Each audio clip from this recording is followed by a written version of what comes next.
There are 4 wedges contending for a spot in my bag, and the winners are definitely the best in the world. I'm just not sure I'm happy about it.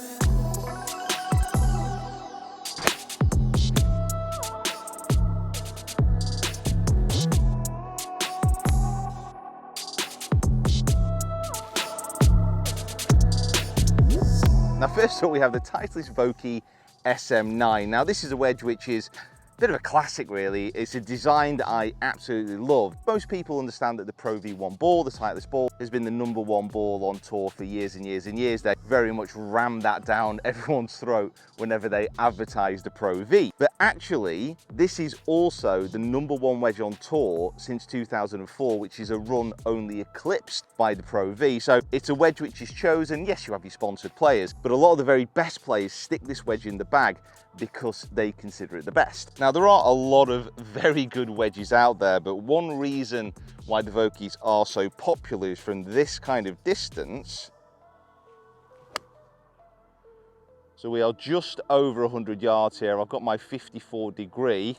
Wow, it's going to be an interesting test today. So this is Cullinan Golf Club and the greens are so firm. So if you want a test of wedge spin, today's the day. I'm not going to be able to flight it in as low as that. The advantage of the Vokeys and what they're famous for, I suppose, amongst many people, is their ability to be able to alter flight and spin. Now these wedges, they've positioned the center of gravity a little bit higher in the head, so you can actually get a bit of a lower flight on your wedge if you want to. What a lot of better players don't want to see is that ball that just like pops straight up in the air and you don't feel that you have control over the ball flight. So let's try pretty much exactly the same swing, but just try and get a slightly higher ball flight. Let's see if that stops. And spins. Oh yeah, there we go. Now Titleist have said that this Vokey, they've used some new materials and it's their most advanced design, yada yada yada. But what Vokeys are so good for, and they are just consistently amazing for, is that control of ball flight, control of spin, being a really precise tool. And that hasn't changed in these new wedges, but it might have got better. And that is worrying for the competition. Now these, look, like they're gonna spin like absolute crazy.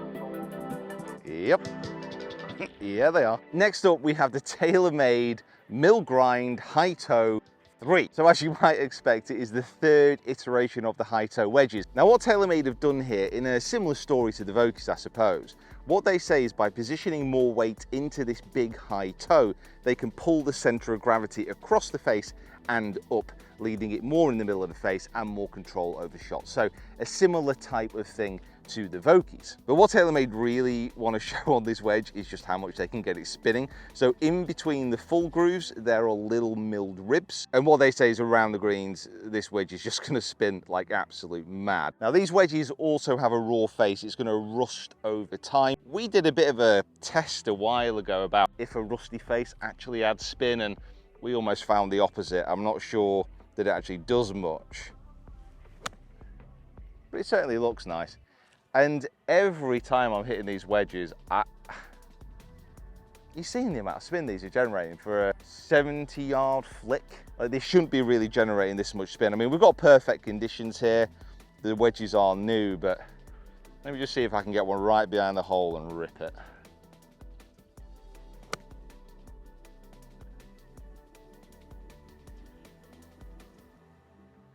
Or stop it dead. It's gone.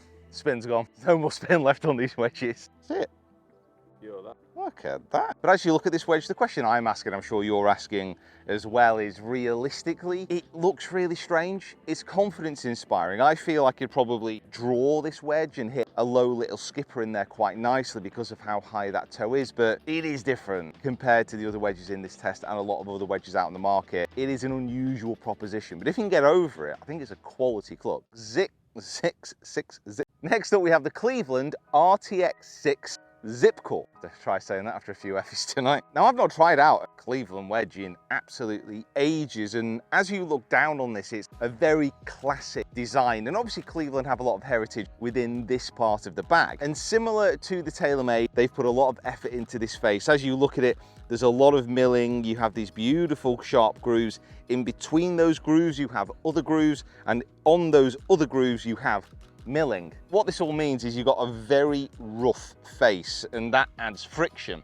And friction is what you want if you want to be able to generate lots of spin around these greens. Again, for such a short shot, that's a lot of spin. Just love new wedges. New wedge spin is it's just the best. That is way too much though.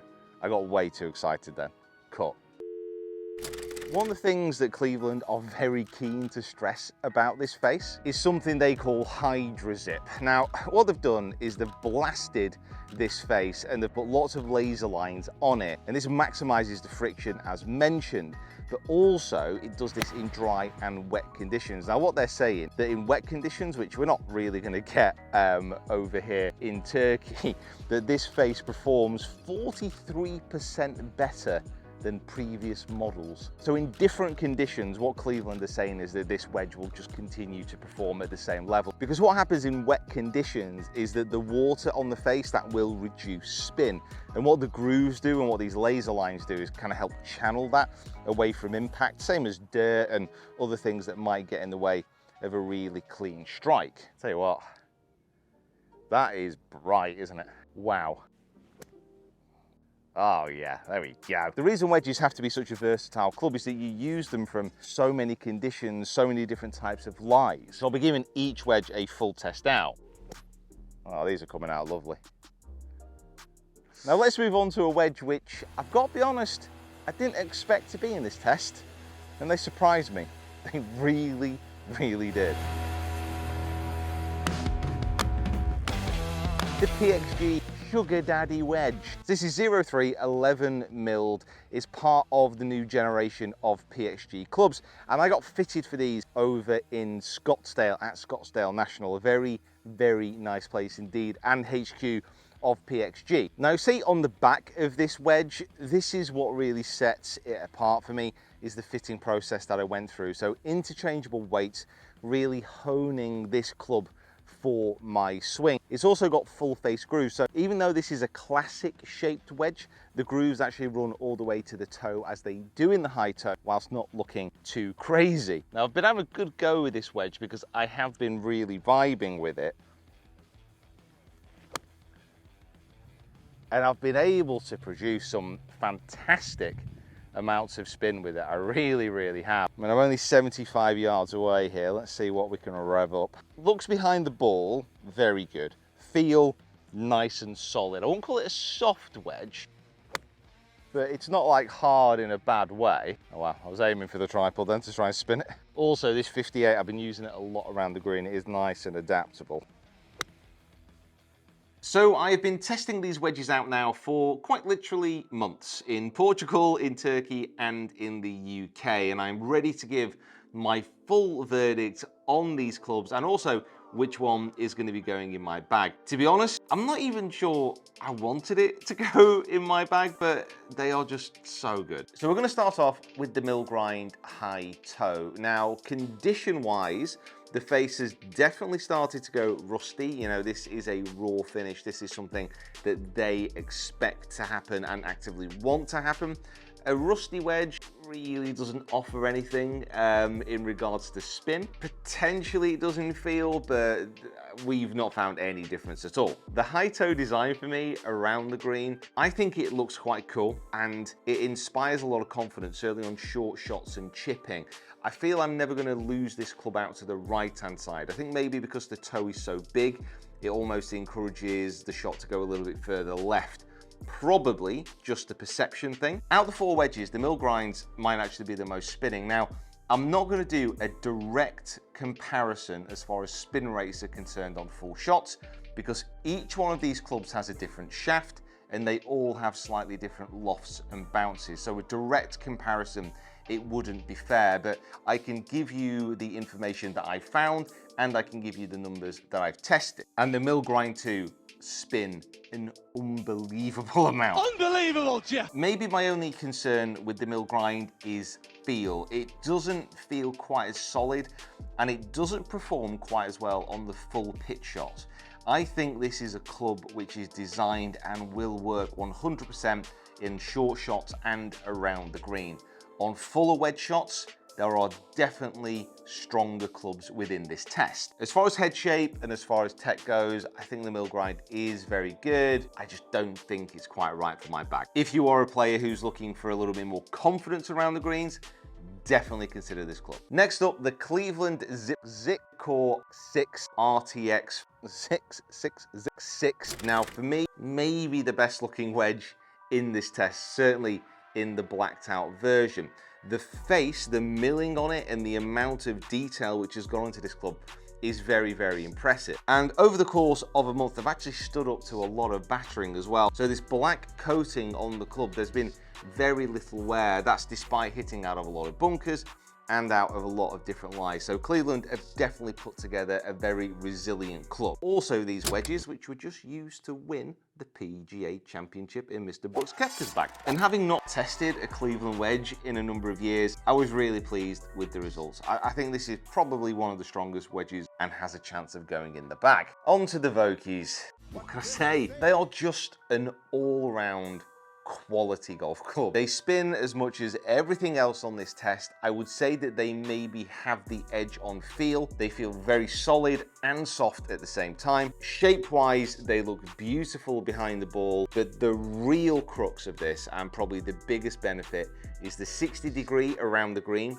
is incredibly adaptable. I've hit some fantastic shots with it, but the Vokey wedges on full shots, for me, they are still maybe the best. Like, this is something that Titleist, this is something that Vokey have really hammered home on the most recent SM series of wedges, that their controllability on full shots they claim is better than any other model. And I don't know if it's just because they've been doing it for a few more years. I don't know if it's just a perception thing potentially with myself, but the higher CG is more controllable in my opinion than the other wedges on this test. I can flight these wedges down and get so much precise control with them in comparison to maybe only the Cleveland. The PXG. These have actually stood up really well to the battering that I gave them. Maybe because I'm not tested the PXG wedge out before, I really hammered them, especially out of bunkers. The 58-degree has picked up quite a few scratches. I would say that these wedges are a pleasant surprise in so many respects. They've got the full face screws, and even despite that, they look a little bit more classical than the Hi-Toe wedges. Spin, I don't actually feel that these spin quite as much as some of the other clubs. In testing the data, there wasn't really a discernible difference, but on the golf course, it just felt like they were a little bit firmer, not quite as responsive. Adaptability around the greens was absolutely fantastic, but they've just fallen slightly short in comparison to the Cleveland and the Titleist, but that is taking nothing away from these PXG wedges. Considering I've never really tested them, considering they have a stupid name, I actually really like them, and I wouldn't mind recommending them to anybody who wants to give them a go. So then there were two. Now, at some point, any decision on what club goes in the bag is down to personal preference. Both of these wedges, absolutely fantastic. Yeah, I'm really happy with the Cleveland. I love the way it looks. I love the way it feels. I love the finish. I love how consistent it's been over the past few months in terms of performance and spin as well. Adaptability around the greens is really good. Overall shape is very nice. The Vokeys, as far as adaptability goes, just as good as the Cleveland, if not slightly better. Feel-wise, very similar to the Cleveland as well. But it's over this type of shot, 96 yards, where it really comes into its own. Just strike-wise, feel-wise, and the control of the distance and the spin is absolutely fantastic. And it's a little bit annoying in some respects because I went into this test and I was like, I want something to be better than the Vokey because the Vokey has been a mainstay in so many players' bags for such a long time. I don't know, I wanted something a little bit different. I wanted something to kind of come into the mix which really challenged it. But from an all-round standpoint, From feel to flight control to adaptability to consistency, the Vokey is still the best. It's just the best. And because of that, they're in the bag.